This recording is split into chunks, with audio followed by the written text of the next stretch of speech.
Hey, I'm Amanda from Trifecta Fitness. We're proud to be Clarksville's new Get Fit headquarters. Trifecta Fitness is a state-of-the-art spin and strength training studio. Our spin studio is truly one of a kind in this area, complete with 20 state-of-the-art live fitness bikes and an incredible sound system. Our strength training is done in small groups of 6 or fewer, and all of our strength and spin classes are scalable for every level of experience. Come see us in the heart of Clarksville, just behind MAPCO at the corner of Old Trenton Road and Wilma Rudolph Boulevard. Call us for more info at 931-542-6265 or download our Trifecta Fitness app for a full list of upcoming classes.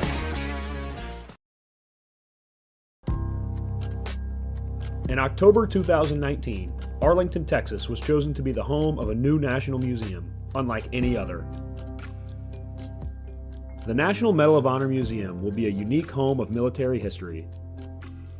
The 100,000 square foot museums will house exhibits, archives, and artifacts relating to the 3,500 U.S. troops who have been awarded the medal, the nation's highest honor for valor in combat.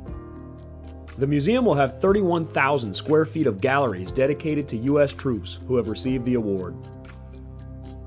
The museum CEO, former Navy SEAL and NASA astronaut Chris Cassidy, said the museum will focus on education as much as preservation. The building will have 5 areas dedicated to Medal of Honor winners from the Army, Marine Corps, Navy, Air Force, and Coast Guard. The main gallery will be located in a central plaza under a 25,000 square foot slab of steel, which will appear to be suspended in midair. It will be supported by 5 pillars. Black Rifle Coffee is a corporate sponsor of the museum, as are the Dallas Cowboys. The museum's board also includes over a dozen major corporations and 6 Medal of Honor recipients, including David Bellavia, Patrick Brady, and Britt Slabinski. Army Staff Sergeant Bellavia was awarded the medal for clearing an entire house by himself on November 10, 2004, as a squad leader in support of Operation Phantom Fury in Fallujah, Iraq. He killed 4 enemy fighters and wounded a 5th in close quarters battle. Army Major General Brady flew and coordinated the evacuation of 51 seriously wounded men during a firefight in Vietnam in January 1968. Slabinski, a Navy SEAL chief and team leader, led a rescue team of SEALs during Operation Anaconda in Afghanistan in March 2002. Slabinski and his team flew to a mountaintop ambush site to rescue Petty Officer First Class Neil Roberts, who had fallen from the back of a helicopter. Slabinski led the team through almost constant combat against an entrenched Taliban force. Along with the board members, former presidents Jimmy Carter, Bill Clinton, George W. Bush, and Barack Obama serve as honorary directors. The museum is expected to open to the public in late 2024.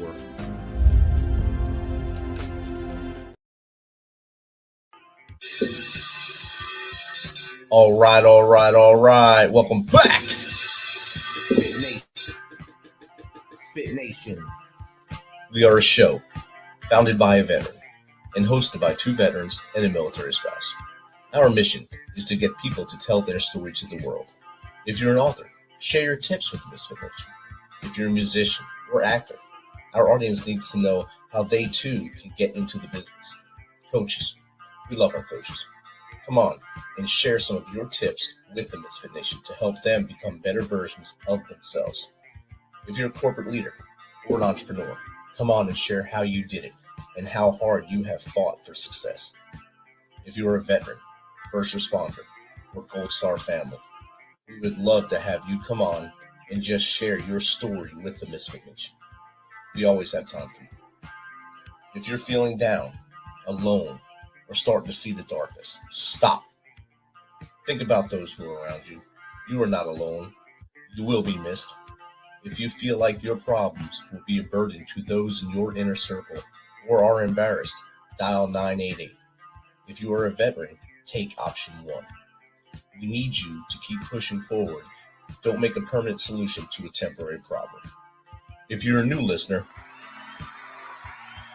welcome to the Misfit Nation.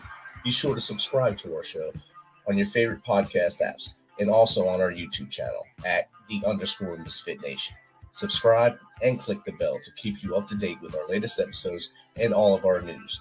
You can also find us on Heroes Media Group and About Face Radio. Now, let's get to the show.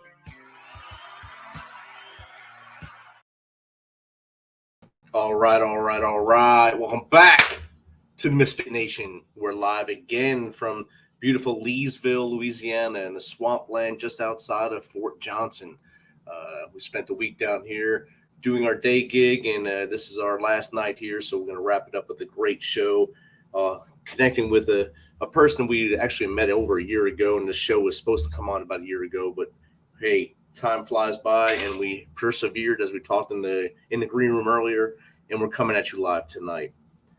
He was 27 years old when he relocated to Costa Rica to train employees for one of the larger call centers in San Jose.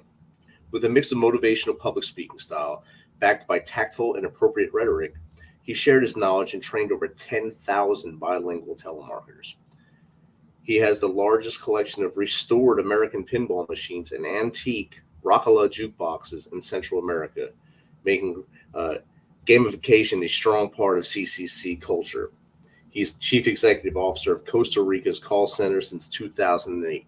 So without further ado, let's welcome Richard Blank to the Misfit Nation. Welcome, Richard. Hey, Rich. I'm so happy to be here. It's been a great wait. Can't wait to share ideas with you and your amazing audience. I think you do incredible work, and it's not only leadership, but you're really giving back and giving a voice. And everyone loves your show. I mean, you're big on the internet and you get rave reviews. And so the fact that I'm here today is a huge honor. Thank you very much.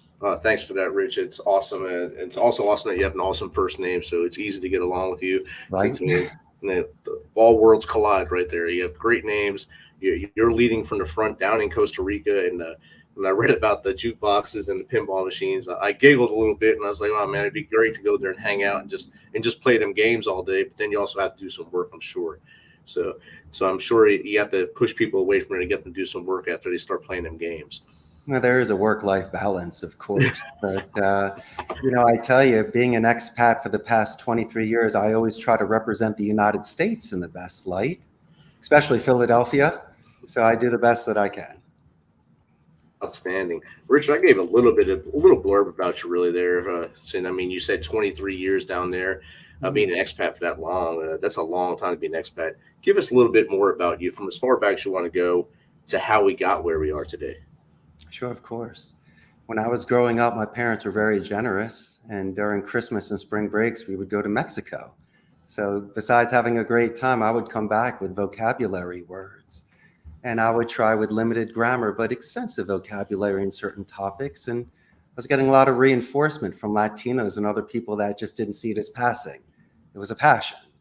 And in high school, I had the chance to take it. So Spanish was my favorite class. And when I graduated the Proud Abington in 91, I went to the University of Arizona and was a Spanish major. Now, don't kid yourself. I wasn't the best student. I got a college recommendation letter from the principal of my Spanish teacher to pay it forward. And so I believe in momentum. I knew where my strengths were. I wasn't going to fall under the pressures of certain career expectations or academics where I just didn't have the maturity, structure, or discipline. And I wanted languages. So I interned for Telemundo in college, post-grad worked for Corona. And at 27, a good friend of mine from college gave me a 1 in a million opportunity to come to Costa Rica for just a couple months to teach English. And you know what happens when a barn door is open?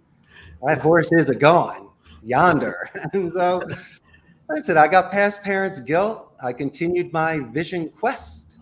And I knew that there was something out there where if I tried to drink life and go for it, there is a very good chance I could live a very fulfilled life. And this is where we are today.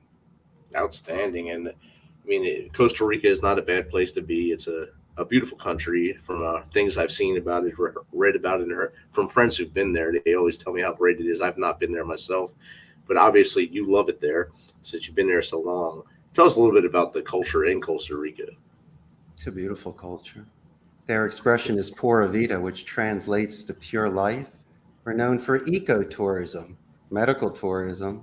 But I tell you, people come down here to find themselves, sometimes lose themselves. But you really get in touch with nature if you're into healthy eating.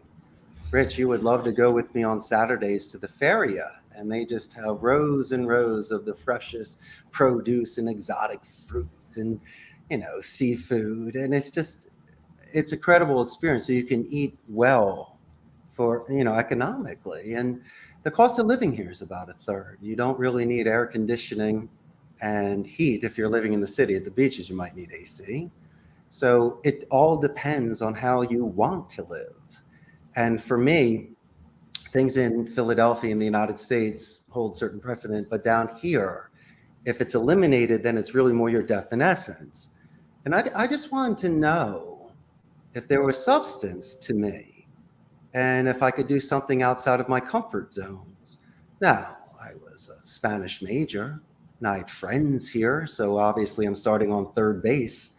But then again, you can fumble a football from time to time or lose the play. And so I had to be a little more mature and take it seriously. And you incredible military and what you do when you're deployed and you're serving is you want to come back, and you want to come back alive and strong. And this wasn't a game here. As much as I was having fun, I also saw a lot of people that got in trouble. And I'm a guest in this country and I'm far away from home. So not comparing my experience with military training, but there's also preventative measures and street smarts and common sense that you can have. Yes. And so by sticking with that discipline and structure, I was able to avoid certain situations that could have ruined this amazing time that I'm having. But it's a great culture. It's a democratic society, north of Panama, south of Nicaragua. Since there's no standing army, Rich, they put all their money back into education. So there's a 95% literacy rate. And you're not going to believe this. Amazon, HP, Intel, Oracle, they're here. And we have the most neutral English accent. And so it's a gem. I mean, they have all the advantages. And so for me, it was a match made in heaven. That's outstanding. And understanding coming from the city myself, I come from Jersey City and you're from Philadelphia, just down the road there. Oh, so, yeah.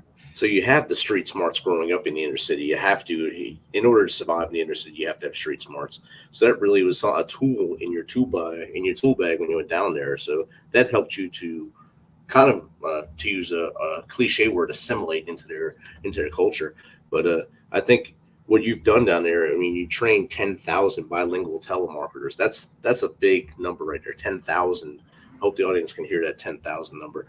And training that many people to do a job that many people hate when that phone rings and that's a telemarketer, but they still have to do their job. It's their job, their way of life, how they live their life. And you've trained that many. And has there been any leadership challenges for you from the start? And I'm sure now it's all kind of like standard operations now, but in the beginning, I'm sure you had some kind of challenges that you had to overcome. Oh, the only challenge was time. My art is pure. I mean, that's what got me here. And so don't kid yourself, my good friend. I didn't create the wheel. I definitely borrowed from some of the masters. If I may share some of the mentors that influenced me throughout my years. Do you remember the show, The A-Team? Yes. Templeton Peck? Yes. Benedict, the face man? Oh, every show I learned at least 3 or 4 smooth lines or transitional sentences. Let's even find another master during that era. Do you remember Remington Steele with Yes. Osmond? Wow, you're really bringing it back. Yes. Oh man, I drive a 1992 Cabriolet convertible. There you go. And also I'm dressing like him. Remington Steele. Now I couldn't imitate the English accent in Queen's English, but I could definitely choose that choice vocabulary. And then I went old school. I went to Basil Rathbone from the 30s and 40s, old-time radio, Sherlock Holmes. I can't even compare to this, but I love to observe it and study it because he was the greatest speaker in my personal opinion. And so I decided that if I were going to do something, I didn't have the size and strength of a warrior, but what I did have was the tongue and the pen. And rhetoric and semantics and arguments and being diplomatic, sometimes falling on a sword in order to move forward. It's interesting turn taking, especially when you're meeting somebody the first time. There are certain tell signs they can give away in regards to clarification or if things are making sense. And so it's an art of speech. And if you swim against current, you're going to hurt yourself. So there are certain ways to use physics to your advantage, like Wu Wei, the philosophy. And by anchoring with people, Rich, like you and I did a year ago, we didn't forget about each other. First name basis, we're good. And so I could have said, the Misfit Nation, I wanted to be on it. Didn't happen a year ago. We'll catch you later. But this is the way that I do. I sometimes plant seeds, or I make such an impression like you did. And when we spoke, that it lasted a year. And if you can do these things and build a pipeline and things start popping, then you have a very nice rotation. And so you just need patience. Rich, you're a professional, you're a busy man. And if I was pressing or had other intentions, it's a waste of your time. I mean, you do qualify your guests on your show. And so for me, I wanted to not compromise ethics or values and morals. I'm not going to teach people how to lie. But if they speak English, I can power it up. I can teach them to expect certain rebuttals and how to use names and positive escalations of gatekeepers and assistants to our advantage to show natural appreciation. We do it verbally and in writing. And maybe it's what you learn in the military or what your grandparents teach you. It's your manners. It's your please and thank yous. It's appreciative of those that assisted and properly introducing yourself. I mean, isn't that what we do? I think it's 100% what we do. And I like how you broke it down and brought in the face man, you brought in the Pierce Bronson characters. Remington Steele, yes. Remington, I'm sorry. You have to give homage. It's the greatest. You got to give homage. Yes, homage. You got to give it to him.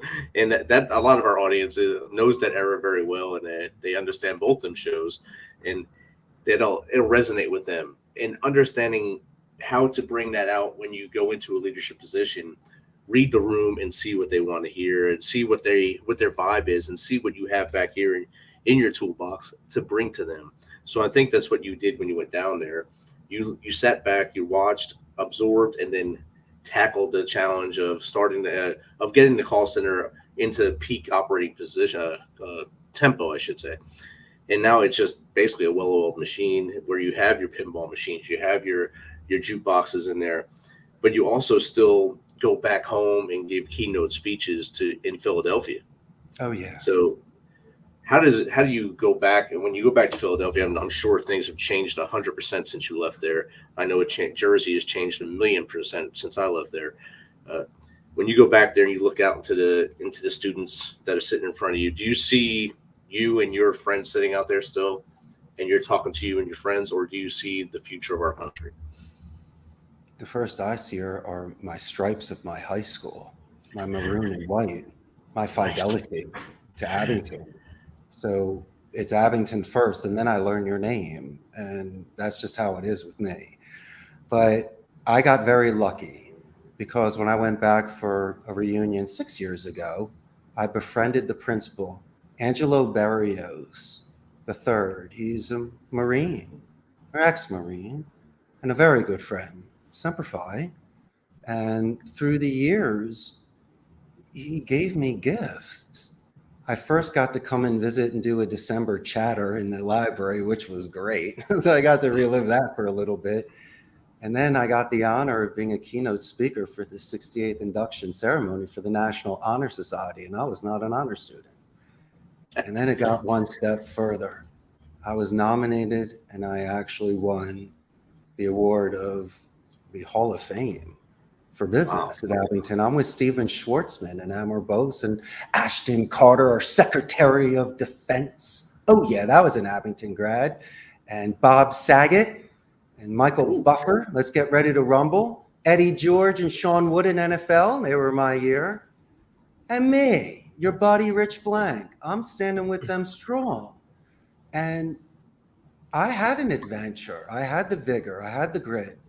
And so when I go back to Philadelphia, yeah, my street's different. I don't live in that house anymore, which we had huge parties. And I was actually the class partier, which was cool. And so that was my senior superlative. That's how I made my friends and used that influence of traveling parents to connect people and build personalities. And come on, you work it. But guess what I also learned, Rich, my man? Not to trash a house back in 1988. House was cleaner than when Mama left on Friday. because that's how you keep things rolling. And so as long as you play by certain rules and give back, you can have these things going. So a lot of it were $1 million things that came together, you know, 1 in a million chances. And so it was crisscrossing of opportunities. And I was very aware of what was happening in the now and wasn't freaking out of the future or the past. But you know what it is? It's getting past naysayers and gray believers and those that may not understand your journey. But my man, if there's way too many people that are saying thank you or good job or go Richard go, why would you stop? Why? And even if it's your own journey, and sometimes it feels like a forced march, but in your heart, you know you got to make the distance. But I tell you what, for me being an owner, I wanted to share a secret with you.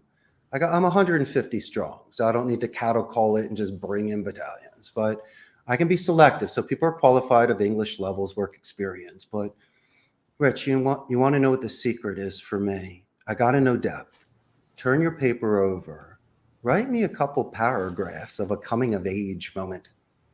I want to know when you beat up a bully or saved a kitten. Show me something.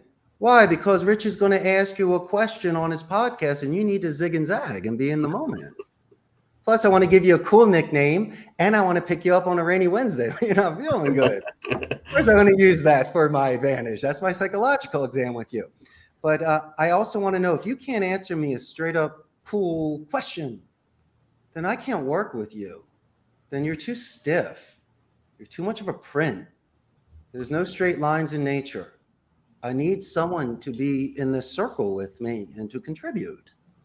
And if I can find those people, they last. And that's how you build a huge foundation where you can delegate and grow. But Richard, why don't you hire someone that's a supervisor for 10 years? I'd rather have a page, a squire, someone I can mold that does have no bad habits, right? And we can decompress them from family traditions or superstitions or things that don't make sense in the real world when you're working. But you know what it is too? Since we're from the Northeast, I like to call the balls and the strikes. And so if I can call somebody out on it, and prior to doing that, I ask their permission to make a suggestion, so I get that entry. And then I give 2 or 3 examples of myself back in the day when I was learning how to do some knockouts. So I'm anchoring too many times for them to even know what to do. I know what I'm doing. You're in my wheelhouse. Calm down, slow down. I'm going to teach you what to do. And if they're willing to be taught, then they shed skin and have breakthroughs and become exceptionally marketable and make a ton of money. Mm-hmm. Outstanding. And everyone wants to make money. Even some will say they don't want to make money, but money does make the world go round. Even though some people, like I said, say it's not the biggest thing. It does help you live a little bit and be able to have that little cushion to be able to travel, to have that party like you did in 1988. When we partied in 88, that's when I graduated high school. Me and my brother also graduated 88 with me. We graduated from William L. Dickinson High School in Jersey City, New Jersey, home and ramps, also maroon and white. And we don't have a lot of famous people that came from our school, but we have a lot of people who have done great things since then. So we don't have an Eddie George, but Eddie George does live less than 40 minutes from me now in Tennessee. So he coaches at Tennessee State University, not far from my house. So if you ever get up there to see your fellow alumnus coach, it'd be great to see you. It would be awesome to see him too. Yeah. But, you know, I learned from the best. Those that I grew up with, they really were confident. Even though we were in our teenage years, it was incredible to see. I mean, we laughed and cried together. We grew up together. We were very united. And so even to this day, when you're asking the question, do I go home? Sure, the streets and the trees and the landscape might have changed a little bit, but I'm embraced as much as I was back in 1988. 89, 90, and 91. Those 4 years we did those parties, my man. It was great. 1244 Fair Acres Road. You can't beat it. But I can see the neon light on there.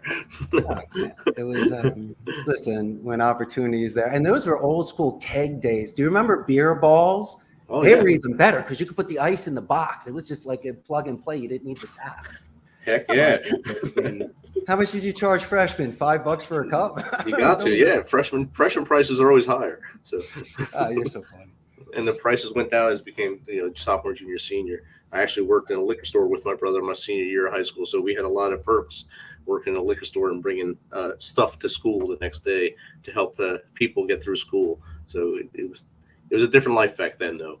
Way different than it is now. Yes. There was no lights on the first and second floor of the house because, in the East Coast we have large basements, so we put everybody in the basement, and you have people watching the stairs to make sure people aren't coming upstairs. Cars are parked 2 or 3 streets over, or we had Abington Friends School right next to us on Washington Lane, so they parked there and walked through the woods. There you go. It was great. You never got it. Cops came down all the time. There's nobody home. Oh man, and people would walk through our backyards. And East Coast woods, you can easily get through the woods. And so my friends, if you ever grew up in the Northeast, you have parties in the woods. That's how you get away with it. Yeah. And fences are easy to climb and jump, so to get through things. Especially if you pool hop in the summertime. There you go. You don't even have to have a pool. Someone else has one. You're good. Man, I haven't done these things since like the 80s. You're just bringing back the craziest things. See, that fresh memories. See, that's what I do. Right? I bring back the Wayback Machine here. So, Rich, what advice do you give people that are getting into leadership positions or starting to be a motivational speaker? What advice do you give them as maybe they start to get into that road or to that field? Okay. A lot of it has to do with yourself first. Okay. And I believe in discipline. Motivation's fine, but I need to have certain disciplines in order to show health and but I also believe in my brand. I don't want to be plastic. I always believe that commissioned artists don't paint as well if they paint freely as a spirit. And so for myself, I have to be true to my thought process, how I like to have no surprises with clients. If you want to start a business, a lot of it has to do with maturity. And sometimes people can be mature very young if they grow up too fast. I myself, I guess I waited too long in life to really hit that maturity wall. It took me into my mid-30s. Maybe I could have started a company in my 20s. I don't know, but I didn't have the impulse control. Grandma taught me if I don't do it in cash, you don't do it. So there was absolutely no way that I was going to overextend myself and roll the dice on hope. There was no way. I acted my wage, and I also figured out strategically how to offset costs by renting turnkey stations at a blended center, renting space, buying used equipment for pennies on the dollar, buying a building, building it out. And this is the course of 15 years. And so slow and steady, I can sleep at night. Acorns for the winter, wolf not blowing my house down. These are the things that I was taught. Now, people can put on fronts, and that's fine. I like shiny objects and bells and whistles. But in my industry, you really don't need that. A lot of it is metrics, and it's really about production, relation. So people don't care about certain things. I myself aesthetically wanted to give a pleasing environment for the people with, big bay windows and air conditioning and my games and Art Deco building, but they need to perform. And so there is some Philly guilt in there, and there are expectations. I'm accountable to clients because I hired the person and told them we can do it. But prior to that, I got about 4 or 5 checkpoints.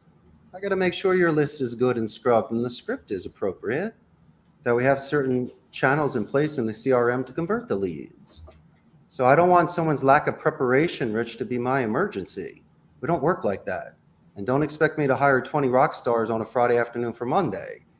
I don't work like that either, my man.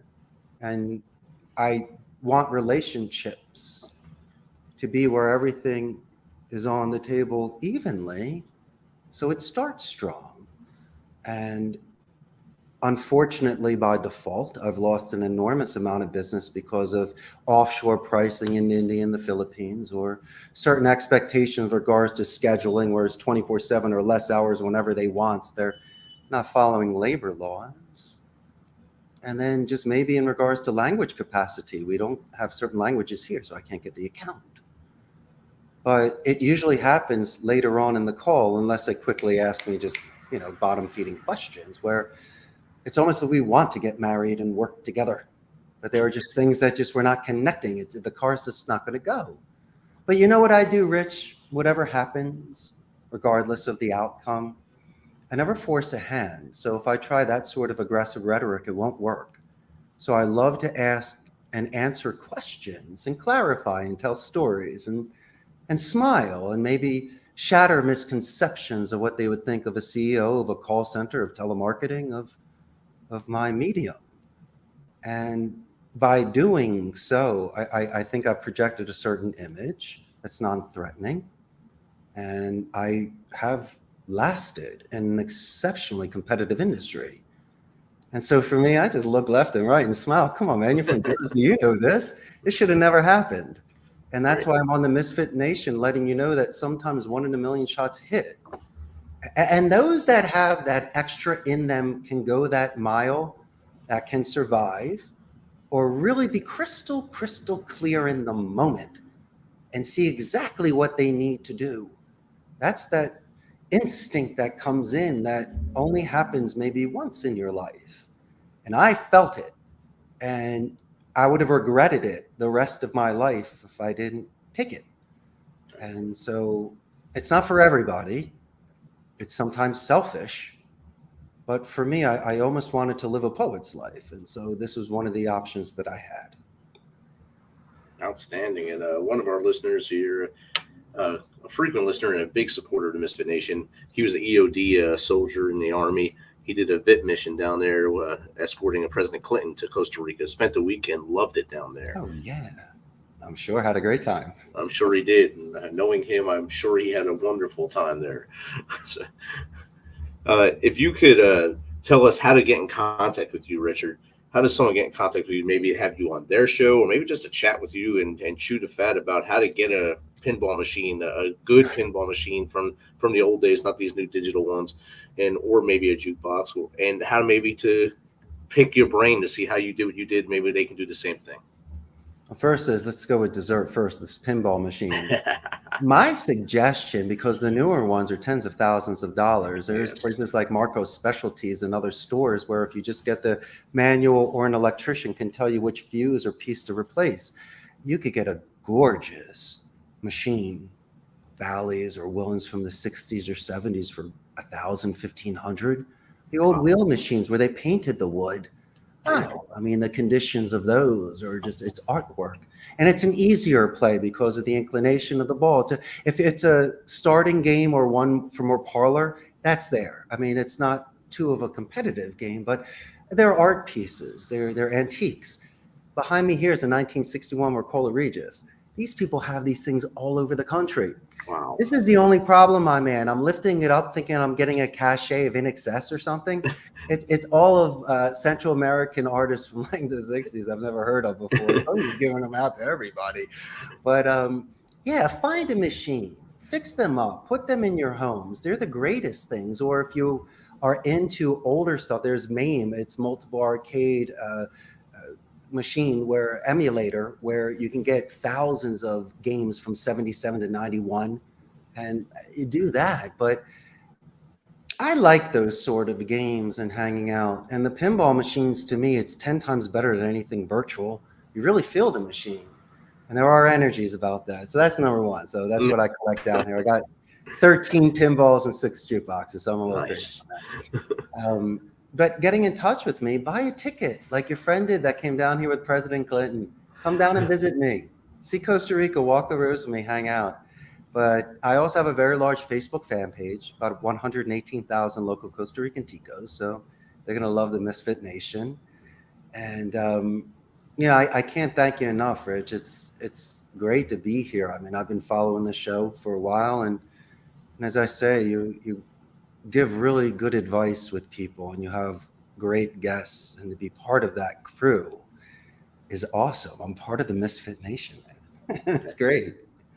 That's outstanding, and thank you for your kind words about the Misfit Nation. I'm sure the Misfit Nation followers would love listening to everything we talked about tonight. Hopefully we were able to reach one and teach one a little bit about both of us here and the journey and how maybe they can be successful in their lives. So again, thank you for your perseverance and staying with us for the past year. I know it's not easy for someone to stay with us, and you eloquently said earlier why you stayed with us and why you stay with people when you reach out to them and see what they're doing, and that made our hearts swell a little bit there. We try to be as humble as possible here, but it's awesome to have you here. It's very easy to go through life if you want to. You don't have to push and pull. You can respect Rich and his podcast. And if he's ready and gives me a seat, then we're good to go. My final bit of advice for your audience is just not to be hard on oneself. That the things you did when you were younger, you wouldn't do as you're an adult. You might take a candy bar today. Not only you pay for it, you give extra money. It's right. you need to let certain things go. And if you're capable of growing from that and paying it forward in other ways, then you're able to expand. And that's what leaders do. If you think leaders are the ones that threaten, they don't last long. And if no one comes to your Chuck E. Cheese party, you have no friends. And look at some of the greatest generals in history. They might have been the toughest, but they were very strong with their convictions. And you asked me a question earlier, Abington first.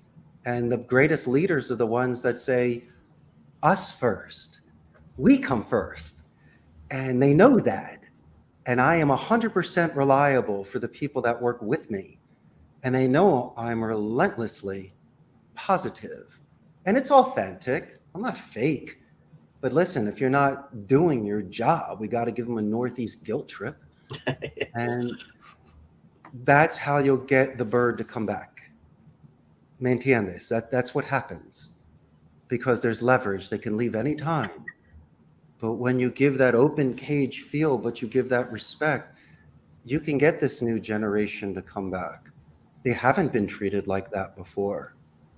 And it's a very healthy balance, my friend Rich. And that's how I want to end my chat with you guys today. Outstanding, Rich. Thanks again for taking some of your time to hang out with us tonight. We look forward to seeing what you do in the future. My brother, you take good care. Peace, brother. Thanks for checking us out and being a part of the Misfit Nation. Don't forget to visit our website at themisfitnation.com. It's themisfitnation.com to catch up on all of our episodes and also to get some of that great Misfit Nation gear. As always, be humble, stay hungry, and keep hustling because we are